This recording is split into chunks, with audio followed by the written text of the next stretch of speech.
Alright guys, welcome to the first video of the next unit, which is going to be the Gilded Age.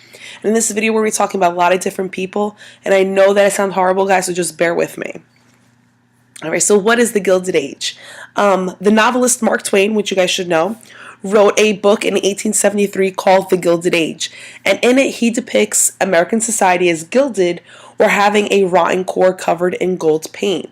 So it was the idea of this wealth, which is supposed to be the gold, covering up all the issues and problems underneath. And the actual word gilded means dipped in gold, to cover up something of less value. So this whole time period that we're covering, this next unit, is known as the Gilded Age. Now, it's after Civil War, the 15th Amendment gets passed. And the 15th Amendment says that state governments are prohibited from denying someone the right to vote because of race, color, previous condition of servitude.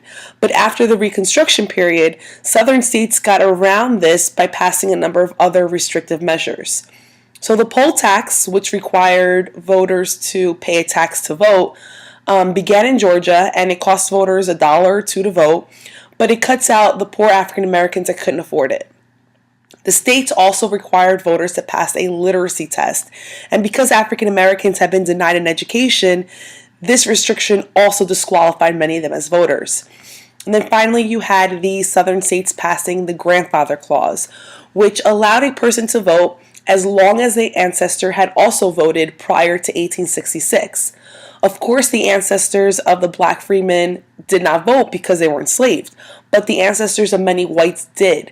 So in other words, the grandfather clause allowed poor, illiterate whites to vote, but not blacks. Some southern states also established all-white primaries, meaning that whites had a voice in selecting who actually ran in the general election. And in addition, whites resorted to violence to keeping African Americans from participating in the political process.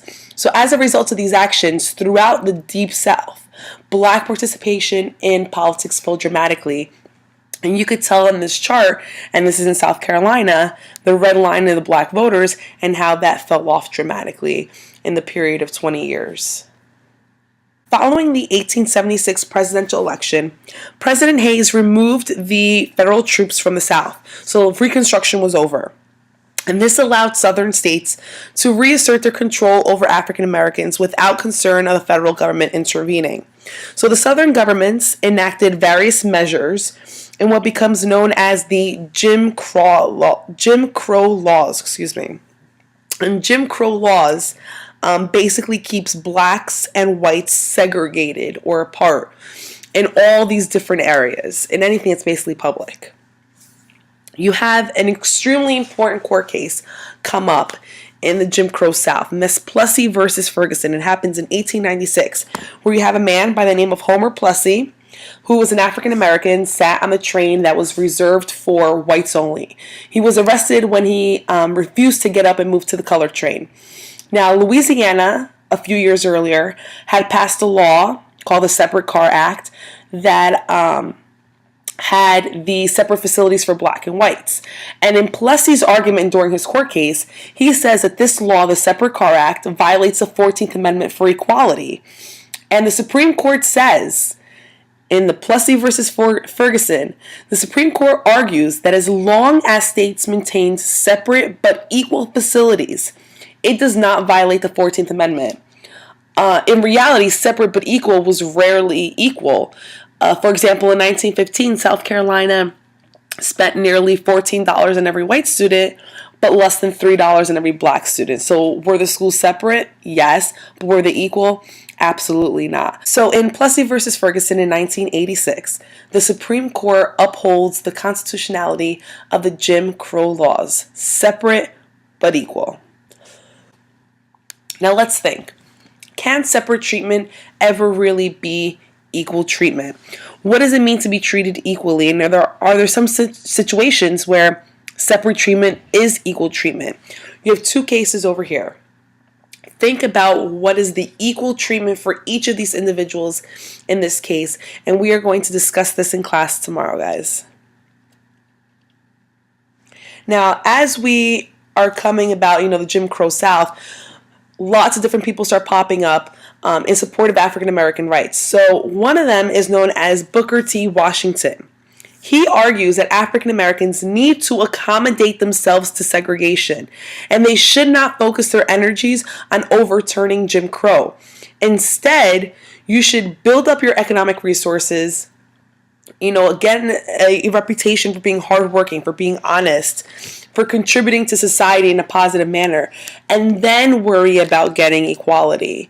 Booker T. Washington, poured his energies into the Tuskegee Institute, which is in Alabama, and the Tuskegee Institute becomes known for providing industrial education, aka vocational education. And such an education would prepare African Americans to exercise their privileges of citizenship. So that's what he thought. Don't worry about overturning Jim Crow, just worry about establishing yourself. W.E.B. Du Bois also was around during the period of time that Booker T. Washington was, but he had a little bit of a different view. So he was from Massachusetts. He gets a PhD from Harvard in 1896, and he criticizes Booker T. Washington for Washington's willingness to accommodate Southern whites. He thought that they should not wait and just limit themselves to vocational education. They should demand immediate and full equality. Ida B. Wells, and we're going to talk about her also when we talk about women's suffrage. But Ida B. Wells was born into slavery in 1862. She grew up in Mississippi. Her dad was a prominent businessman and, raised her to fight for the rights of African Americans. And as a young adult, as a young woman, she was a school teacher, active in her church. She had a newspaper called Free Speech. She wrote, a number of articles about the mistreatment of blacks, but she really steps out into the activist position in 1892 when a mob attacks her close friends in Memphis and lynches them. And so she becomes a big supporter or a big proponent of attacking the practice of lynching in the South.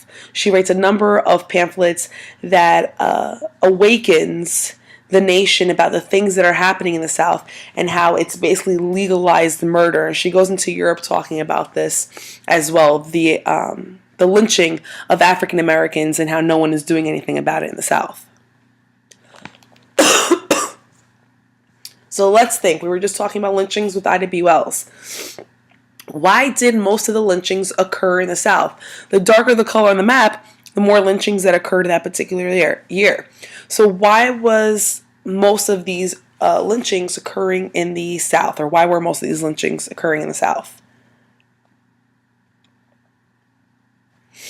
All right, so let's shift a little bit from African Americans and let's just talk about inequality in general. And that brings us to women. So you have two women over here. You have Susan B. Anthony and Elizabeth Cady Stanton. Now, expanding the rights of African Americans left some women's rights activists like Susan B. Anthony angry. And Anthony favored abolishing slavery, yet she felt betrayed when the 14th and 15th Amendments were passed because it applied to strictly African American men and not women. So in 1872, Anthony votes in an election in Rochester, New York, which is illegal. And she ultimately goes to trial for it. And she basically says, she delivers a speech and it's called, "Is it a crime for a citizen of the United States to vote?" So she's basically trying to convince people to give women the right to vote. It fails, but it starts a movement.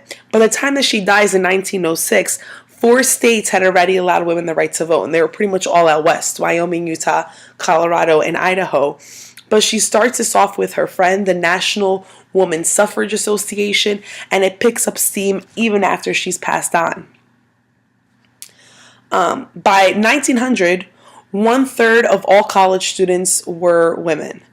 Frances Willard, who led the Women's Christian Temperance Union, was working to ban the sale of liquor. She argued that women needed the right to vote to prohibit the sale of alcohol because alcohol was the cause of a variety of problems in American society. And she also promoted other social causes such as public health and welfare reform. But women, right along with African Americans, were fighting for equality at this period of time, right alongside each other. So let's think. You have here two different points of views about women earning less than men. And I want you to think over here, how do the two writers agree and how do they disagree? And then finally, a little bit about affirmative action. So affirmative action makes it possible for women and minorities to compete in the workplace. Which of these quoted women might actually support it? So revert back to the to this over here if you need to.